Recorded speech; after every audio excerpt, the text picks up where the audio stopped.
Hello YouTube, the Kingpin of Cinema, and the QB999. and we're here to bring a new movie review. The summer's beginning to wind down. Now's about the time, when school starts, that all the shit starts coming out, all the leftovers. The first one of which we saw was Colombianna. Historically, September is a dumping month for movies that studios really didn't have any faith in. So, really, this is what this movie is. It's Colombianna. It's a dump. Starring Zoe Saldana, who I like very much so, but this was not a movie for her. Where to start? First off, action movie cliche that this one follows is as many action shots, as many angles as possible, as fast as possible with everything that happens. Yeah, this is like the number one problem that, in terms of filmography, that we both had with it, is that you'll take a scene, but you'll film it from 10 different angles, and then cut every 2 seconds, showing off, more than you need to. This movie actually does something a little different. Most movies will kind of have the action going in a big fluid motion with different angles. This one, you'll see one thing happening, and you'll see it again and again and again from kind of the same angle. That's something that is common in throughout several movies. Like, for example, in this film, somebody throws a grenade and it explodes, and then it shows it again from a different angle. Then it shows it again from a different angle. Then it shows it again from a third angle. Faster and faster and faster. That is something that I've noticed that a lot of movies, especially action movies, do. It really takes away from the action. It just makes you go, I want it to continue. It's like, we got the idea from the first cut. I swear, I think they're looking at the script going, well, this is a good movie, but it's only an hour long. How do we tack on some minutes? Or seconds. Repeated action shot. No, I would say with this one it's minutes, because they overuse that thing so much. People are opening up doors for their cars. Action shot, action shot. Yeah, they'll have an action shot from the inside, an action shot from the outside, and sometimes a third shot from above, sky above. View, ground view. Yeah, it's just the filmography is excessive when it didn't need to be excessive.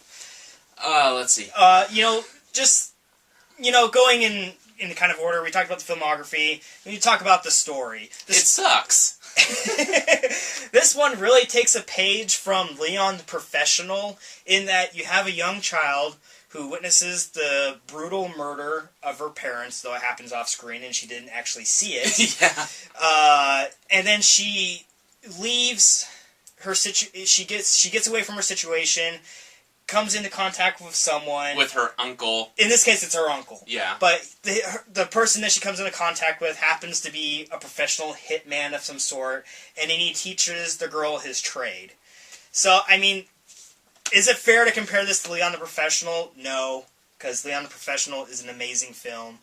But it is very similar to it, and for the first half hour, it's very similar to Leon the Professional. I would say the main difference, though, is that, what is it called? Leon the Professional. Leon the Professional probably doesn't have just flat-out stupid scenes in it. That's a better movie, because it's not stupid. Basically, she's walking out of the school with her uncle. He's trying to enroll her. And she's going, I don't want to be in school. I want to be a killer. Teach me how to kill. So, logically, he's getting frustrated. So what does he do? He pulls out a gun and starts shooting a car driving by and shooting into a crowd of people.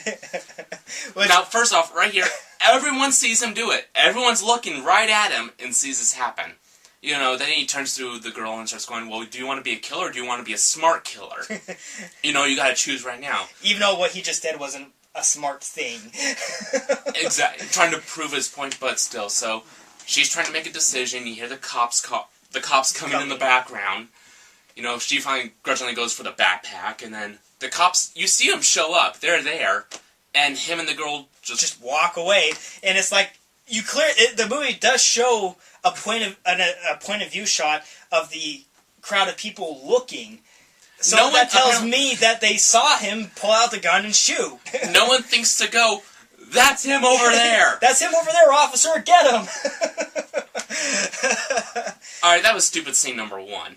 Well, even before that, when the little girl's getting away in whatever city this is. In Colombia somewhere. Some city in Colombia.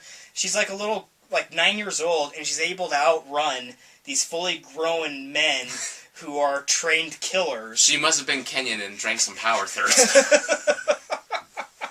And you see the guy like trying to get her because she has like this data disk that has all of his info. And one guy, of course, starts shooting at her, and he goes, "Don't shoot at her, you idiot, we need her alive." She gets away into a sewer system, and what's their first instinct? Shoot the shit out of it. When you just said earlier, "Don't shoot her, we need her." And he's the first one that starts shooting. It's like he starts shooting down there, and then all the other guys with their machine guns start shooting down there too. It's ridiculous because she's like running like an Olympic athlete. You know, no 9-year-old child I know can run for that long with any kind of endurance from these fully grown men who can't seem to catch up to her. They even have like a guy on a motorcycle, and he never seems to get any closer to her. Ever. He may as well be on a treadmill. And it doesn't like he run it, like crash into a fruit cart. Yeah. Why is there always a fruit cart? That was my thought, was really one of those Family Guy scenes. It's like, why is there always a fruit cart here? And really, it's just filled with scene after scene, like, stupid bullshit like that. So then, like, we jump forward 15 years, and now this is something I have to bitch about, because I'm probably the only one that noticed it. Early in the film, her father, just before getting killed, off-screen, gives her a necklace. Yeah. And so then when we jump forward 15 years, the film has to take the need of doing an establishing shot of the necklace.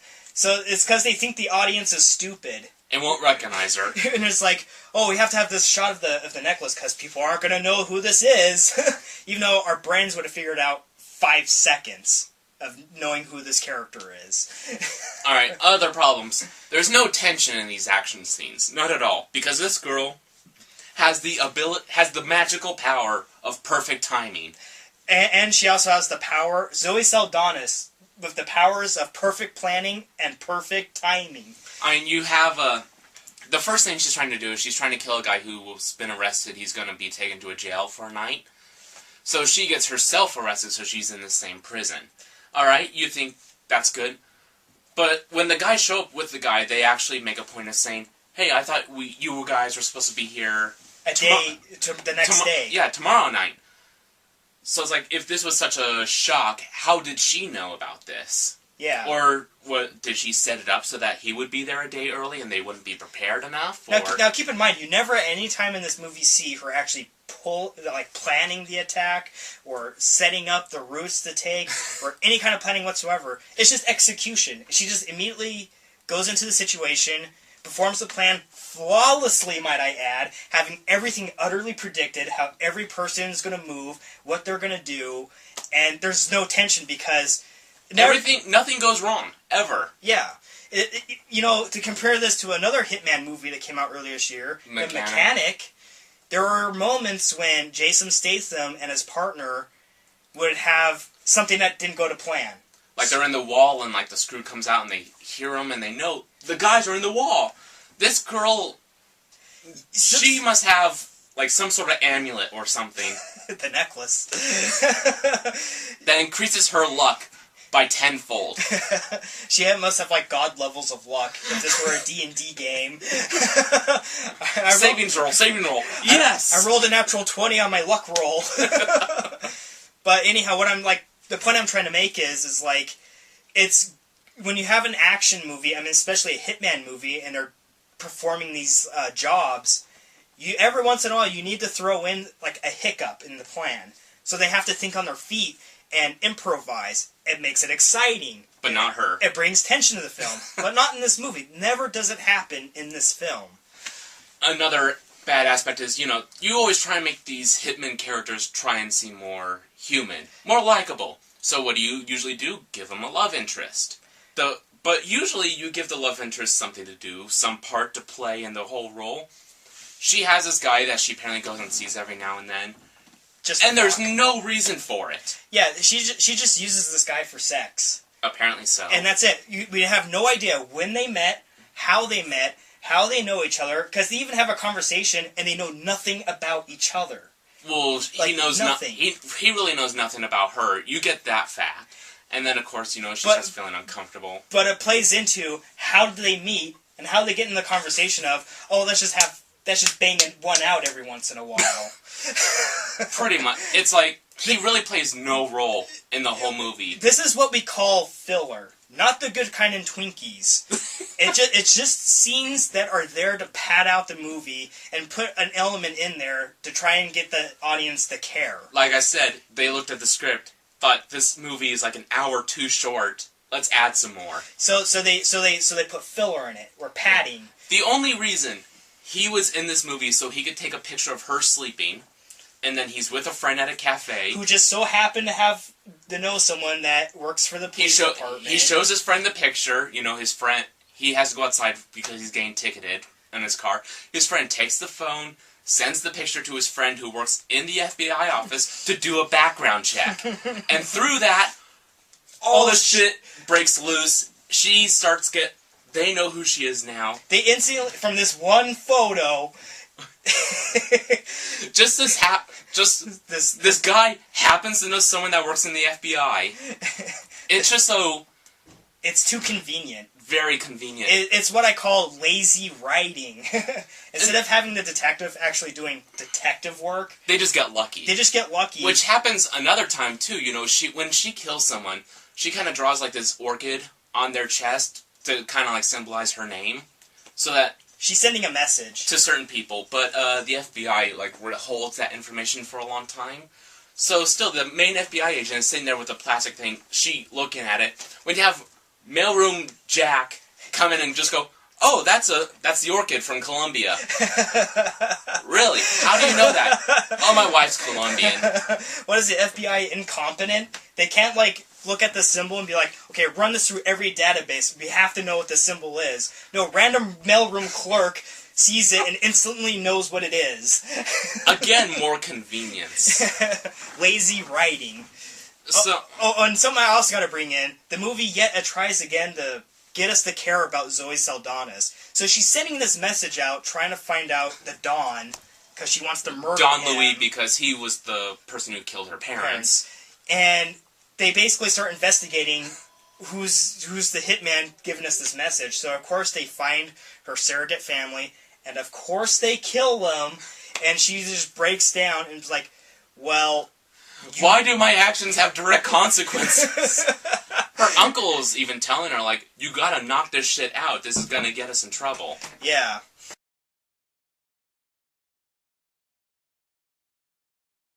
Sorry about that, folks. A little technical difficulty. One of our friends just called me on a house phone because his stupid number switched on his cell phone, so...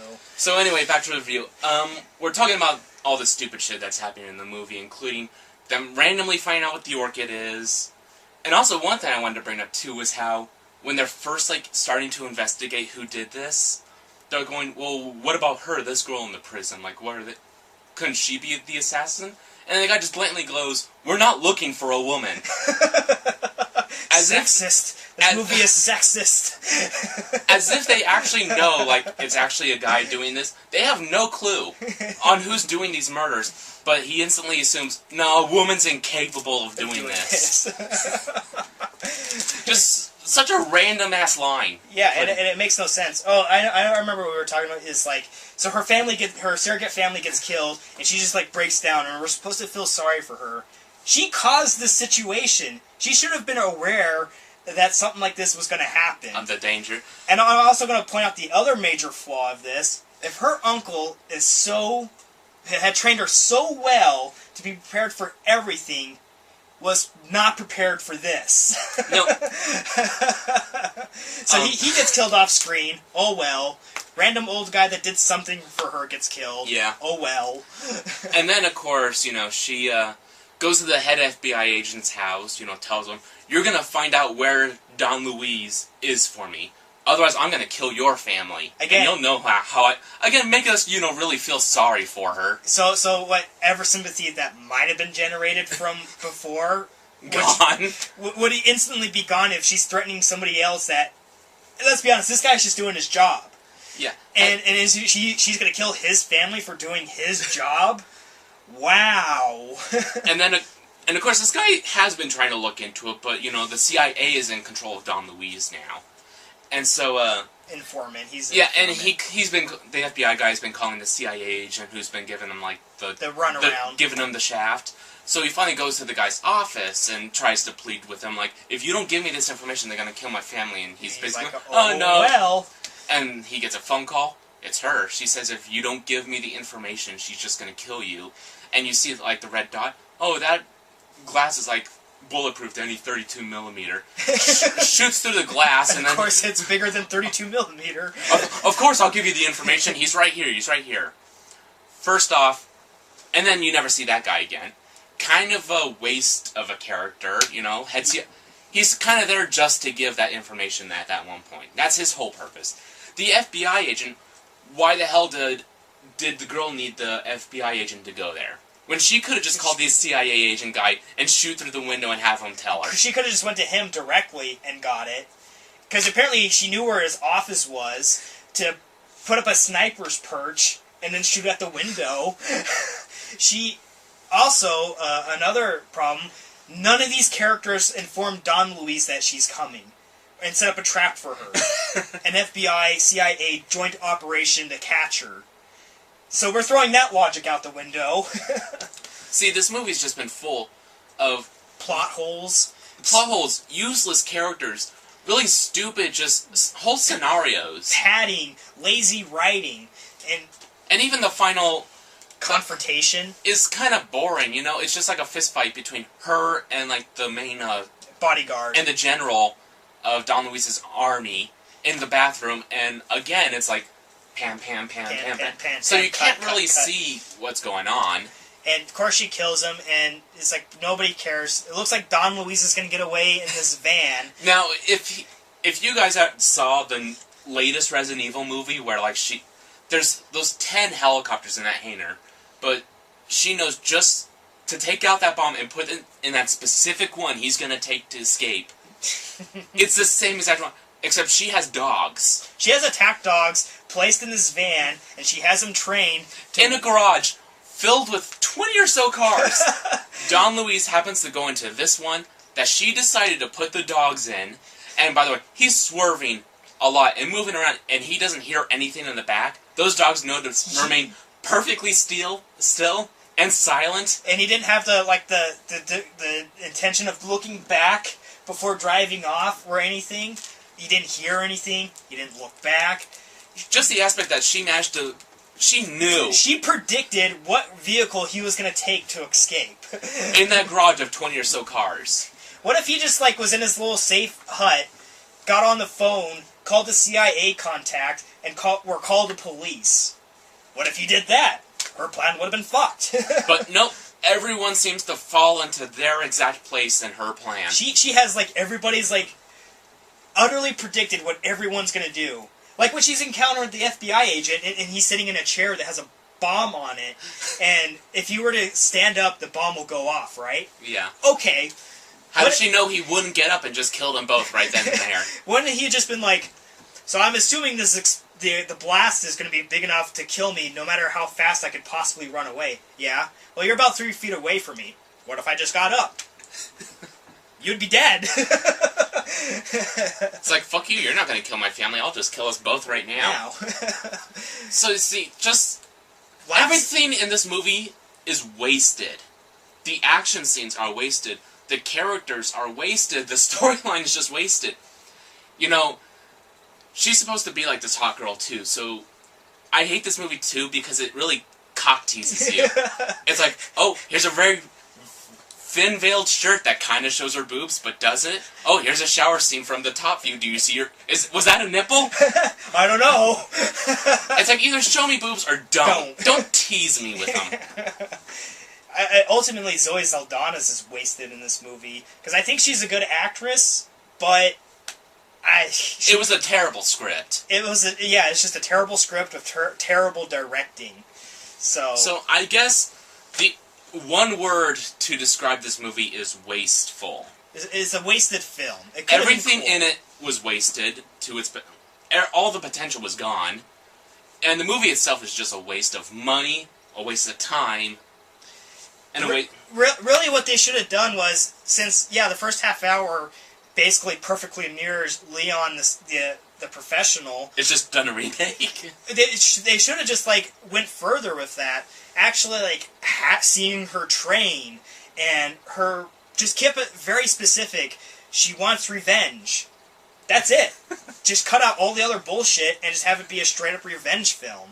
See her train, you know, learning, you know, planning. And just finding a better script, you know. One funny part that really stood out in my mind is when she's confronting the FBI agent, and he's going like, why did you kill so many people? Like, because she was trying to get that message out, but they were withholding that information. Finally, they got to the point where we need to release this information to the public. After 22 people, they finally published this information. But still, he actually goes like, why did you kill so many people? And then she actually goes like, because you guys take too fucking long. And it's like, none of this was published before. Is there no local news? Is there no investigative reporters? Like, oh, this famous crime lord was killed and he had this symbol written on him. How strange. You think we should report that and investigate it?